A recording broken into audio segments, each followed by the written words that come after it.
La sage-femme ou l'obstétricienne, c'est une profession sanitaire qui est aux côtés de la femme pendant toute la grossesse, pendant les contractions, pendant l'accouchement et aussi pendant la naissance du bébé jusqu'à plus ou moins à 1 an de sa vie.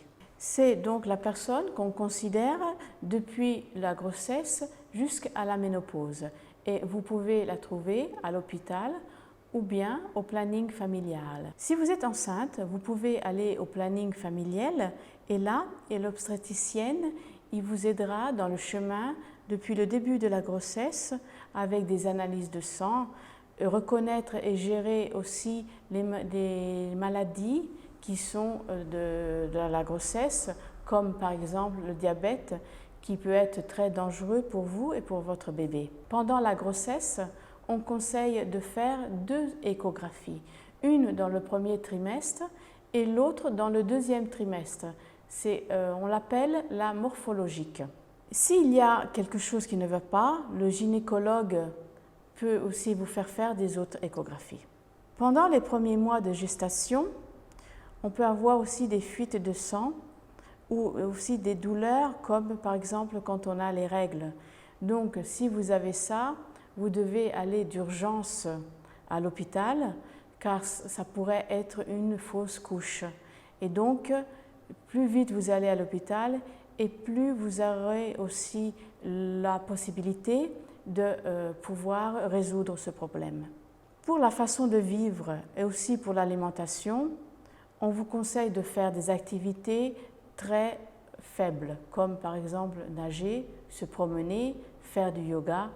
Pour ce qui regarde l'alimentation, il faudrait mieux manger des fruits et des légumes bien lavés, ne pas manger des œufs ou de la viande crue et aussi éviter les fromages peu pasteurisés, c'est-à-dire comme le roquefort, le camembert, le brie, que c'est des fromages où il y a possibilité de la transmission de certaines maladies comme la toxoplasmose.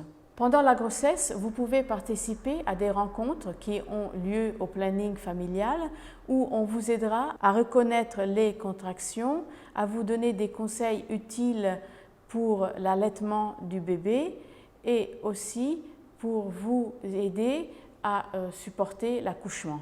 Vous allez à l'hôpital quand vous avez des grosses fuites de sang rouge vif. C'est très important d'aller tout de suite à l'hôpital.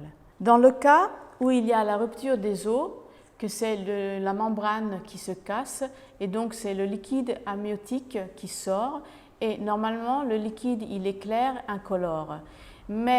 Et vous avez le temps d'aller tranquillement à l'hôpital. Mais si le liquide est de couleur jaune, marron et il est très épais, allez tout de suite à l'hôpital parce qu'il y a quelque chose qui ne va pas. Si vous avez des fuites muqueuses, c'est le talon muqueux qui s'est cassé, donc vous devez commencer à vous préparer pour aller à l'hôpital car c'est le début de l'accouchement. Pendant les dernières semaines de grossesse, vous pouvez avoir la sensation que votre ventre devient dur. Et ça s'appelle les contractions de Braxton-Hicks. Et ça, c'est des contractions qui préparent à l'accouchement. Avec les jours qui passent, vous pouvez avoir des contractions qui sont très faibles et pas régulières. Donc c'est le début et vous pouvez être tranquille de rester à la maison.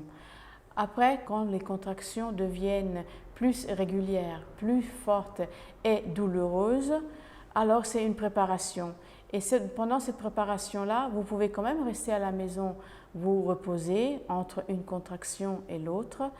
Vous pouvez aussi boire, manger et aussi faire une douche chaude qui vous aide à supporter la douleur. Quand les contractions elles deviennent plus longues, intenses, douloureuses et régulières, alors il faut commencer à se préparer pour aller à l'hôpital. Si c'est le premier bébé, vous avez un peu plus de temps. Mais si c'est le deuxième ou le troisième, le temps de l'accouchement est plus bref. Donc vous devez aller un peu plus vite à l'hôpital. À l'hôpital, on vous accueillera et on vous fera une première visite de contrôle pour voir comment va le bébé et aussi pour voir à quel point est l'accouchement. Pendant ce moment-là, on vous conseille quand même de vous reposer, si vous voulez boire ou manger, vous pouvez le faire, et de trouver une position plus adaptable à votre besoin. La position idéale, ça pourrait être debout, ça pourrait être en genoux, ça pourrait être aussi accroupi, ça dépend de vous. La dilatation, c'est le début de l'accouchement. C'est là où vous devez pousser, c'est là où vous devez sentir vos sensations et aider votre bébé à naître. Souvent, la position utilisée pour faire naître le bébé, c'est une position allongée sur le lit avec les jambes levées. Mais vous pouvez toujours la changer.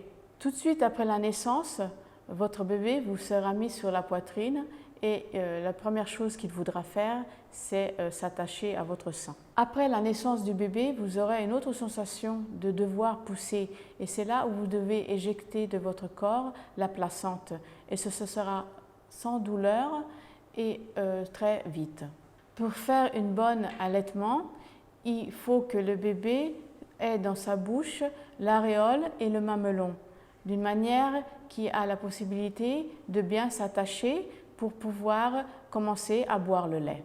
Les premiers suçons sont un peu douloureuses pour la maman, mais après, ça va tranquillement et c'est tout naturel. Si vous avez des doutes, si vous avez des préoccupations, faites des demandes à l'obstétricienne qui est là pour vous. La maman, pendant l'allaitement, peut manger, boire ce qu'elle veut, mais surtout avoir même là une alimentation bien saine, éviter de boire l'alcool, éviter de fumer et éviter de se droguer. On vous conseille de boire minimum 2 litres par jour d'eau pour pouvoir aider à vous réintégrer, surtout si vous faites l'allaitement. Le contact avec le bébé, c'est très important.